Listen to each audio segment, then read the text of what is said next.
Donc bienvenue pour ce tout nouvel instantané by INEAT. L'instantané, c'est le format Meetup court d'INEAT Bordeaux.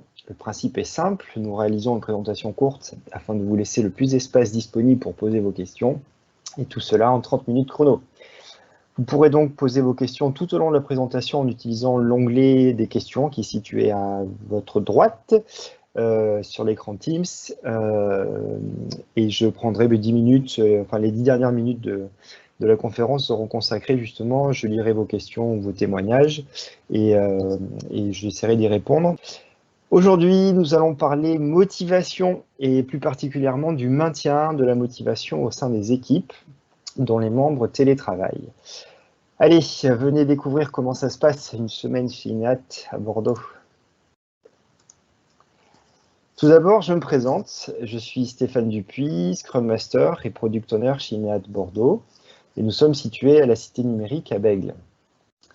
Avec l'épidémie du Covid-19, nous avons connu une première période de confinement où de nombreuses entreprises qui le pouvaient ont mis en place le télétravail pour leurs équipes.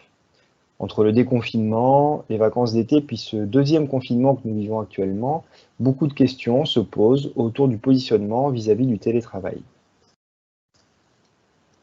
De nombreuses enquêtes ont eu lieu depuis cet été et beaucoup de chiffres en sont sortis. Alors, je ne vais pas rentrer dans les détails de tous ces chiffres, mais dans l'ensemble, on remarque une très forte adhésion au télétravail, que ce soit du côté des salariés ou des côtés des entreprises.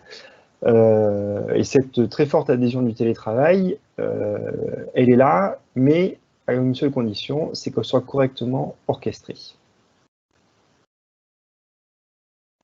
Nous pouvons citer beaucoup d'avantages au télétravail. Voici quelques-uns. On peut parler des horaires flexibles, la baisse des temps de transport, les solutions possibles en cas de problème de garde d'enfants, l'augmentation des possibilités d'organisation, une meilleure concentration, notamment quand on est en open space, il y a beaucoup de bruit, où on est souvent sollicité, la possibilité de se déconnecter pour ne pas être dérangé. On peut travailler de façon nomade, mais c'est aussi la facilitation de l'emploi des personnes ayant des handicaps. Nous sommes justement en pleine semaine européenne pour l'emploi des personnes handicapées et le télétravail peut être un levier. Ça permet également de dégager du temps pour du sport, pour pratiquer une activité associative. Et pour l'entreprise, un point non négligeable, c'est que ça peut entraîner une forte réduction des coûts. On peut aussi éventuellement travailler en short au bord d'une piscine, mais bon, ça se discute. En tout cas, tous ces indicateurs portent sur un gain notable de productivité. Alors, le télétravail, ce n'est pas que le bonheur de faire des réunions en tongs ou compléter un dossier au calme dans son jardin. C'est surtout une totale réorganisation du travail et de nombreux inconvénients qu'il faut prendre en compte. Je reviendrai un peu plus longuement sur ces problématiques, mais en voici quelques principales. Le difficile équilibre qu'il peut y avoir déjà entre vie personnelle et vie professionnelle. Notamment la difficulté de s'arrêter en fin de journée pour ne pas exploser le nombre d'heures au travail. La contrainte de devoir utiliser des outils numériques qu'on ne maîtrise pas forcément. Le sentiment d'isolement est quelque chose de très important pour la santé d'une équipe, c'est la perte d'interaction spontanée. De nombreuses maximes mettent en avant les qualités du travail en équipe. On entend souvent ce proverbe africain « seul on va plus vite, ensemble on va plus loin ». Avec le télétravail, l'espace de travail est à repenser pour en refaire un lieu de lien social. Le lien social se construit, par exemple, dans les quelques minutes qu'il peut y avoir avant ou après une réunion.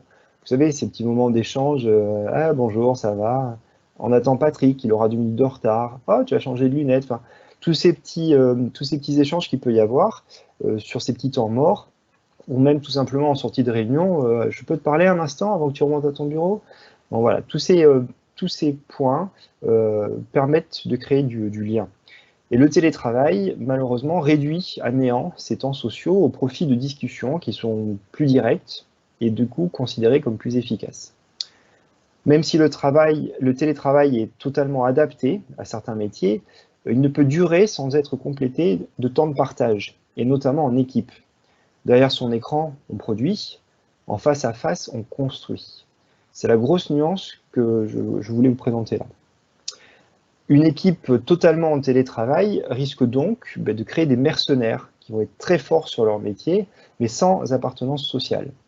Or, l'entreprise vise à créer du lien, et c'est même un acteur majeur de la cohésion sociale. Alors, que devient l'équipe lorsque les éléments qui la composent sont dispatchés en plusieurs endroits? D'un point de vue managérial, l'éclatement d'une équipe, habituée à être localisée dans un même lieu, doit être vécu comme un nouveau challenge.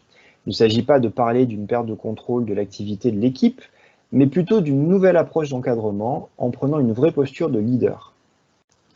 Le leadership se manifeste par la capacité à influencer et à motiver une équipe en vue de l'atteinte d'objectifs pour la mener au succès. Il doit être adapté et certainement et plus particulièrement adapté aux contraintes liées au télétravail. Ce leadership, en alimentant la motivation, est le moteur de la performance. Et le mot-clé de la motivation, pour moi, c'est la confiance. Il faut éviter le contrôle. Le contrôle, c'est un process managérial classique qui oblige les salariés à justifier de leur travail et privilégier la confiance, établit une relation d'égal à égal, tout en renforçant la notion de responsabilité des équipes. Renforcer la confiance permet un regain d'activité, de la fierté, de la motivation. Pour cela, la règle d'or à appliquer, c'est la communication. Une communication ouverte, directe, permet de résoudre la plupart des problématiques. Une communication claire permet de maintenir un climat de travail transparent. Il faut s'assurer de la satisfaction et du bien-être de ses collaborateurs. La culture d'entreprise doit être maintenue et surtout pérennisée. Pour se sentir soutenu, l'équipe a besoin de garder une bonne visibilité sur ses projets, sa vision produit. Chacun doit savoir pourquoi il contribue à la réussite d'un projet. Pour cela, plusieurs axes sont à développer. Tout d'abord, surcommuniquer. Il faut communiquer davantage qu'en présentiel. Pour tous les sujets qui touchent à l'organisation de l'équipe, la planification du travail, les résultats, les réussites, les échecs, montrer de l'empathie, donner de l'information et en récupérer autant que possible. Et ça, c'est de la communication. Il faut savoir se rendre disponible. Les membres de l'équipe ne doivent pas se sentir isolés, abandonnés. Ils doivent à tout moment savoir quand pouvoir contacter les autres. Il faut également programmer des moments d'échange, que ce soit en individuel ou en équipe. Utiliser la vidéoconférence pour échanger avec les autres. Cela crée du lien et rend l'échange plus vivant. Actuellement, vous me voyez parler. S'il n'y avait que le son de ma voix à côté des slides, ce serait beaucoup moins vivant. Il ne faut pas hésiter à créer du coup des moments d'échange plus informels, du type café ou apéro virtuel. Encourager ses collègues à prendre le temps de se détendre, quitte à créer des canaux de communication spécifiques à la détente. On peut penser à des salles de pause ou des machines de café virtuelles. On peut également utiliser des indicateurs, ne pas déranger, afin de favoriser des moments de concentration et surtout valoriser les horaires flexibles offerts par le télétravail afin que chacun puisse souffler, prendre des jours de congé et réussisse à scinder justement sa journée entre temps de pause et temps de travail. Valoriser l'échange de bons plans. Chacun peut proposer de l'aide aux autres, une astuce, un outil qui facilite le télétravail. On peut également organiser des séances de brainstorming pour stimuler l'intelligence collective et trouver des solutions. Alors moi, c'est un sujet qui me tient particulièrement au cœur. Chez INAT, on le fait beaucoup. Cette intelligence collective nous amène à construire des choses qu'on n'imaginait même pas le mois dernier. C'est toujours à chaque fois des découvertes et des productions qui sont très intéressantes. Enfin, il ne faut pas hésiter à partager ce que l'on voit, ce qui est fait ailleurs, avec le reste de l'équipe. Enfin, un dialogue sincère et transparent aide ses collaborateurs à garder la motivation et à échanger. Réunions, discussions autour de la machine à café, apéro, alors tous ces points qu'on a vus, tous ces moments d'entreprise permettent de créer du lien en nous réunissant.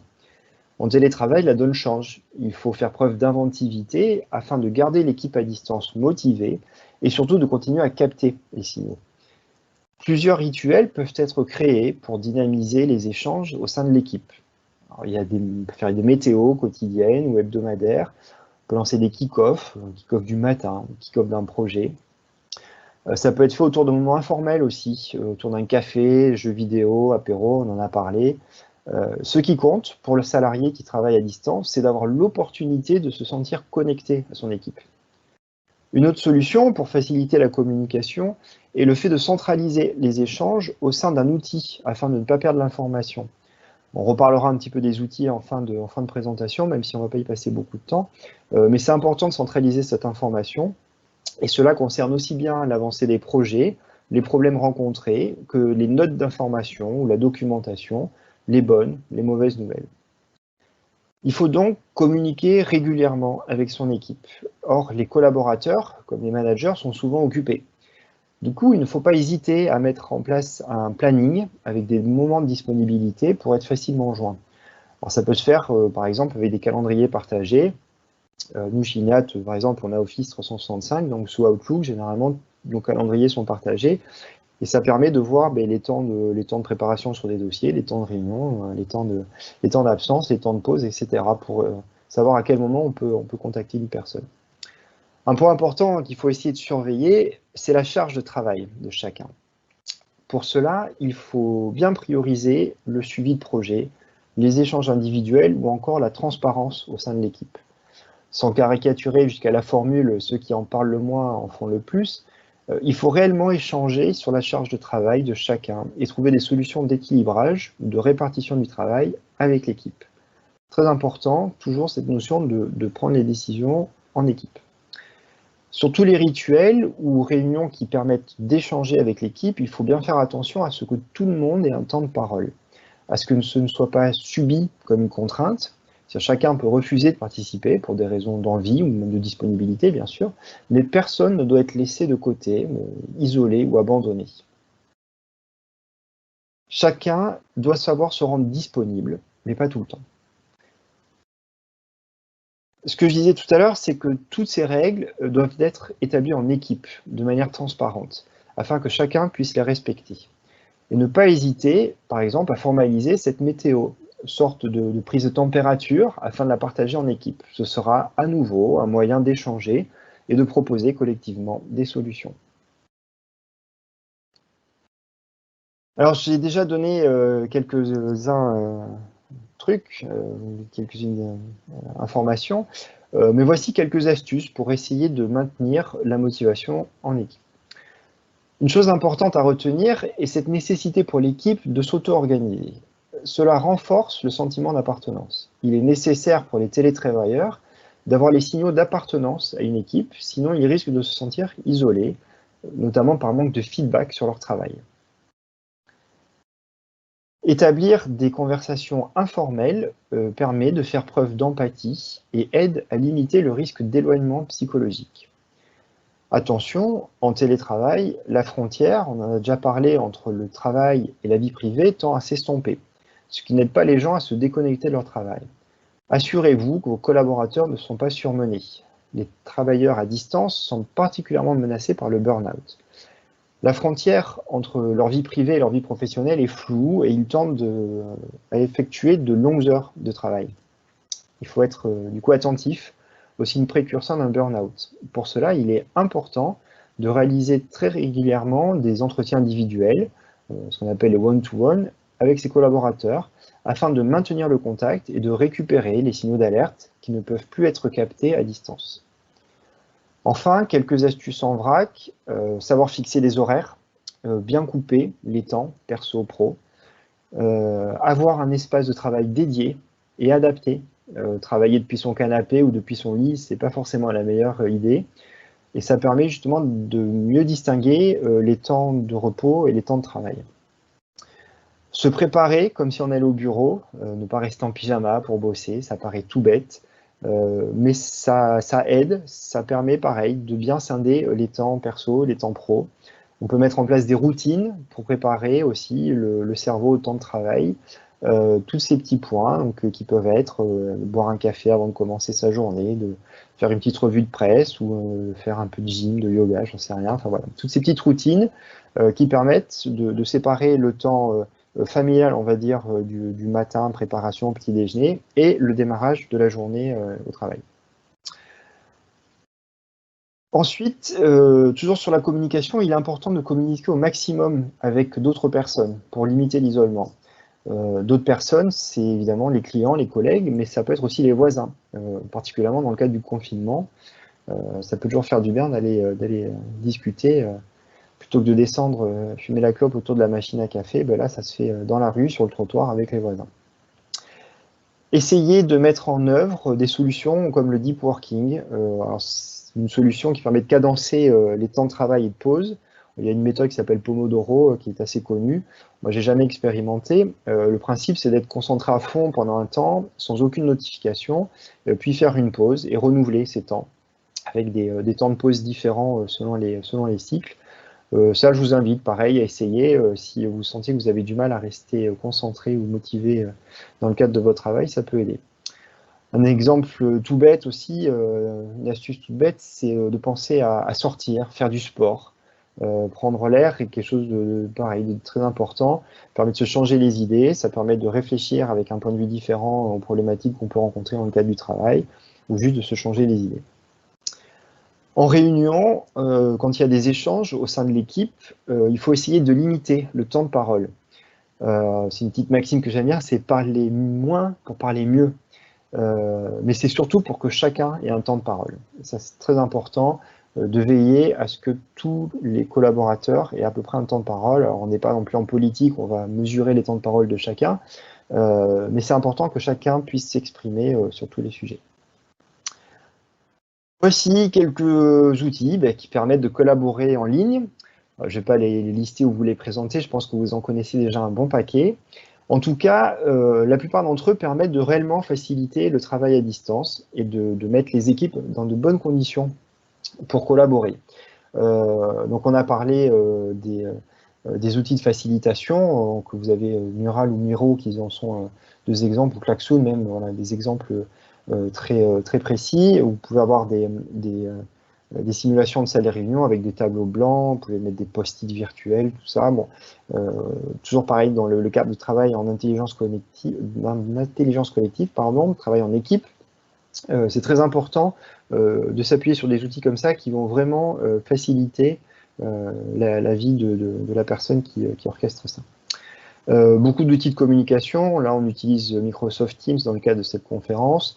Zoom, je crois, est l'outil le plus utilisé actuel avec Cisco WebEx aussi, qui est très utilisé dans le monde de l'entreprise. Voilà, donc ça, c'est vraiment des outils. Comme je vous l'ai expliqué, pensez à mettre la vidéo en marche. C'est utile, ça crée du lien, ça rapproche un peu les gens malgré la distance. Et enfin, j'ai cité Confluence, mais il y en a plein d'autres. Confluence, par exemple, peut être très utile dans le cadre de partage d'informations. On peut créer des petits sites perso, des petits sites d'équipe où on partage de la documentation, on partage des informations, on partage des bonnes pratiques. Voilà, c'est très utile, toujours pareil, pour créer de la communication au sein de l'équipe, créer du lien et que les gens se sentent toujours un peu moins isolés. Merci à tous pour votre écoute. Je retourne sur l'écran de Teams. Je vais donc prendre un petit peu de temps pour voir les questions. Alors, hop, on a déjà pas mal de questions. Donc, tous les gens qui me disent...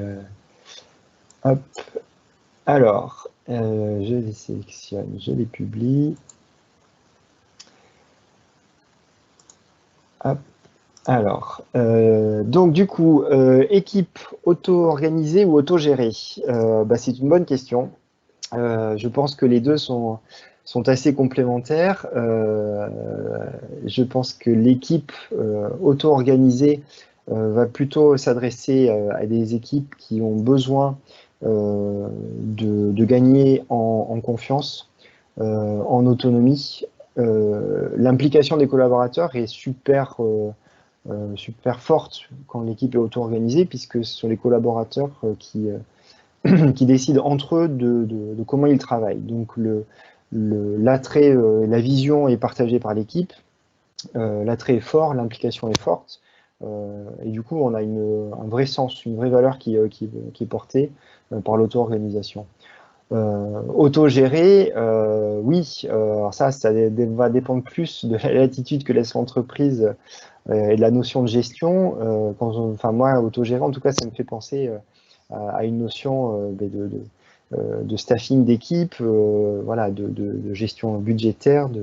Donc, ça va un peu plus loin que juste l'auto-organisation.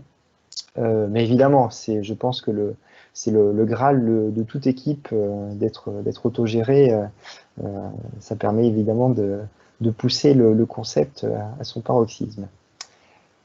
On a une question, c'est très intéressant, très réalisé, pertinent. Est-ce que la vidéo sera accessible? Oui, normalement. Elle sera accessible. Il sera bien sûr possible de la diffuser à vos collègues, à vos directions.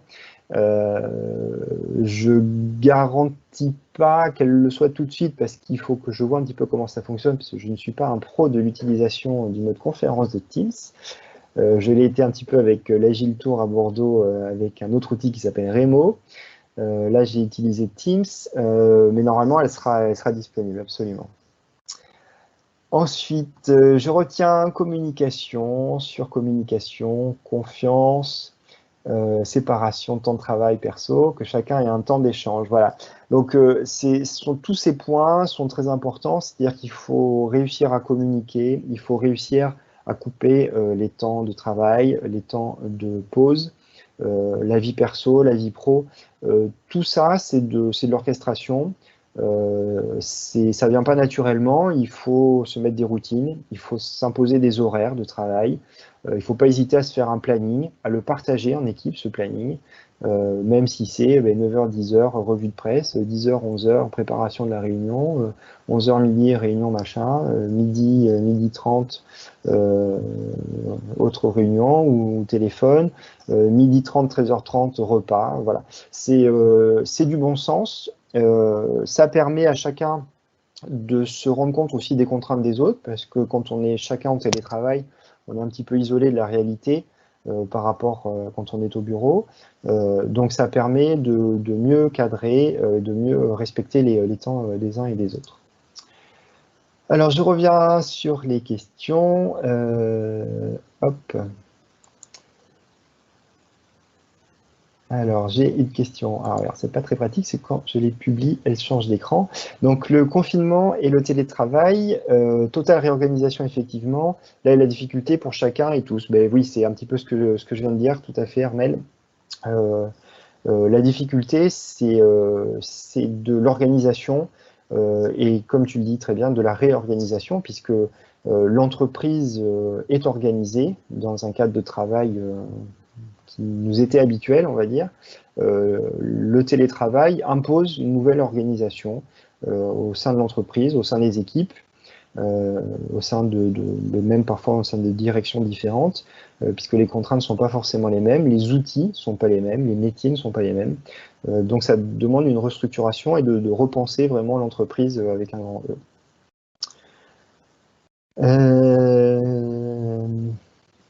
Alors, hop, je publie une question de Greg qui demande quel est le meilleur rythme de télétravail pour garder le lien social. Alors, je ne sais pas s'il y a un meilleur rythme de télétravail. En tout cas, c'est certainement pas moi qui vais le donner. En revanche, ce que je peux conseiller, c'est ce qu'on met en place beaucoup en agilité. Il faut essayer. Il faut essayer, il faut discuter.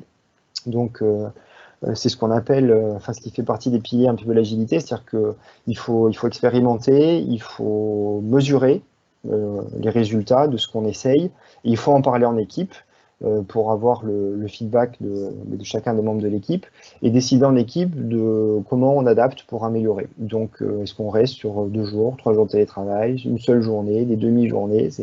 C'est chaque équipe est complètement, idéalement, autonome là-dessus. L'essentiel, évidemment, c'est de réussir à co-construire en équipe l'organisation du travail. Quand cette organisation est co-construite, l'implication est forte, la motivation est au rendez-vous, et c'est un petit peu comment dire, la grande victoire de ces solutions-là. Voilà, c'est que l'équipe décide ensemble comment elle va pouvoir s'organiser. On voit avec le confinement que le 100% télétravail est plus que contre-productif et désocialisant. Alors, la contre-productivité, elle se discute. Le télétravail est contre-productif, effectivement, quand il est subi par les collaborateurs. Quand c'est imposé, comme toute contrainte, on se braque et on n'a pas envie de progresser, on n'a pas envie d'avancer, donc on travaille mal.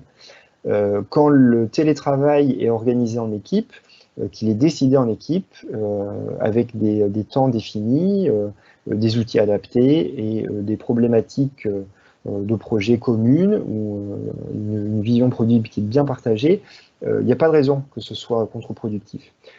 Sur le problème de désocialisation, ça c'est un vrai problème. Le sentiment d'isolement est très fort en télétravail. Moi, personnellement, je suis seul devant mon ordi en train de vous parler. J'ai pas de retour, j'ai pas de feedback, à part ce que vous m'écrivez en question. C'est très dur, c'est très déstabilisant. Le lien social, qui est c'est ce que je disais, un des principaux axes de l'entreprise, est très fort à maintenir. Et il faut absolument le travailler avec les petites astuces que j'ai données, les petits outils. Ça permet de garder ce lien et c'est super important.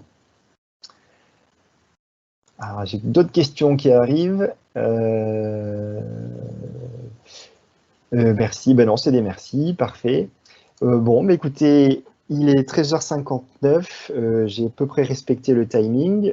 J'étais ravi de pouvoir échanger avec vous autour de ces sujets de télétravail et de motivation des équipes. Merci beaucoup pour votre participation à cet instantané.